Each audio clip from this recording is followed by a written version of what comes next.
Let's go straight into Metasploit and see how to use it. I'll show you a real exploit on a vulnerable server. The hacker's machine will be Kali Linux, and the victim's machine, the Metasploitable VM, the one we've installed and set up in a previous lecture. These two machines are connected to the same NAT network, and we can check the network connection using ping. I'm logging into Metasploitable.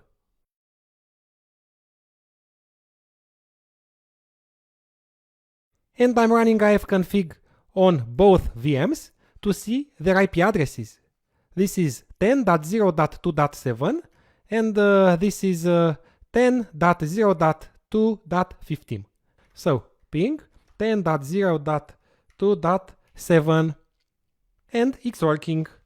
And I'm pinging Kali as well.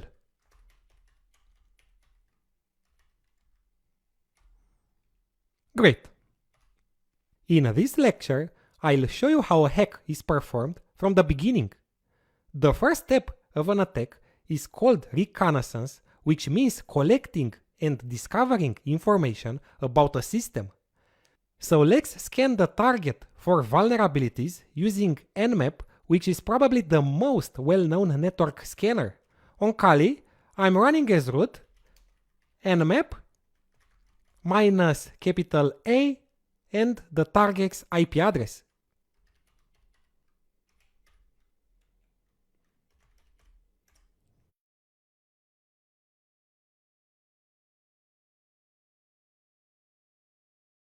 And the scan is done. Metasploitable has some intentional vulnerabilities. In a real case scenario, hackers will do the same.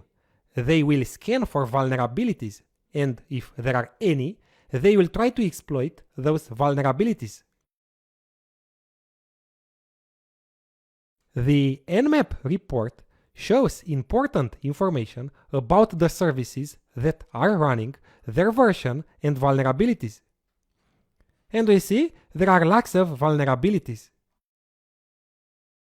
Let's take the SSH server and search on Google for exploits for that version.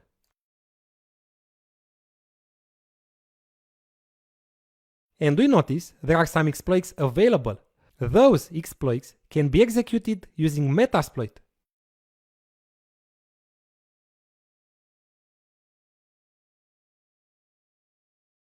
Let's focus on VS FTPD version 2.3.4, which seems vulnerable.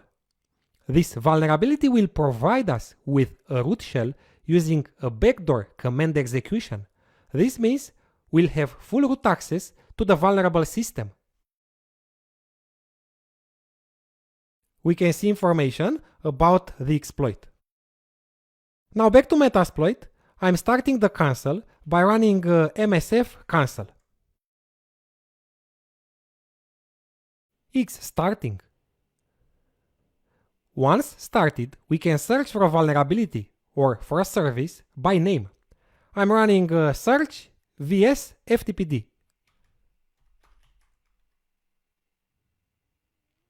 And it has found an available exploit for vs ftpd, and to run it, we have to select the exploit. I'm running use and the path to that exploit. So exploit Unix FTP and vs ftpd 234 backdoor. I'm hitting enter. The exploit was selected, and the next step is to check the options required to run it. I'm running show options. We notice there are two options available, rhosts and rport. Rhosts is the target's or the victim's IP address. In this example, it will be the IP address of the Metasploitable VM. So set rhosts and the victim's IP address 10.0.2.7.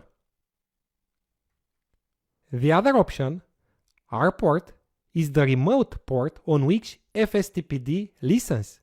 The final step is to run the exploit. Run.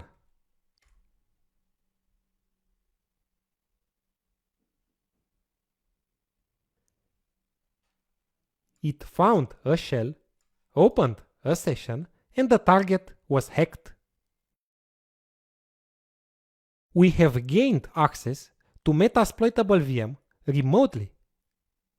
A shell has opened and allows us to fully control the machine. We own that machine and we are connected to it as root. I'm running some commands on Metasploitable, the hacked machine.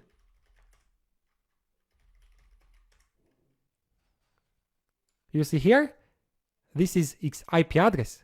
These commands are run on Metasploitable.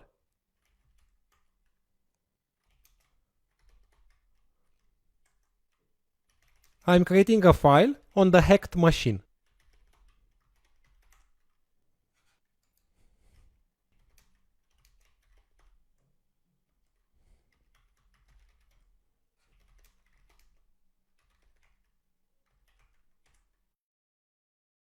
Okay, I've shown you how a system gets compromised.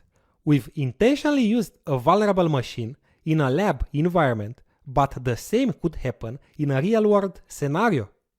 We are taking a short break, and in the next lecture, we'll go over how to use MSF cancel.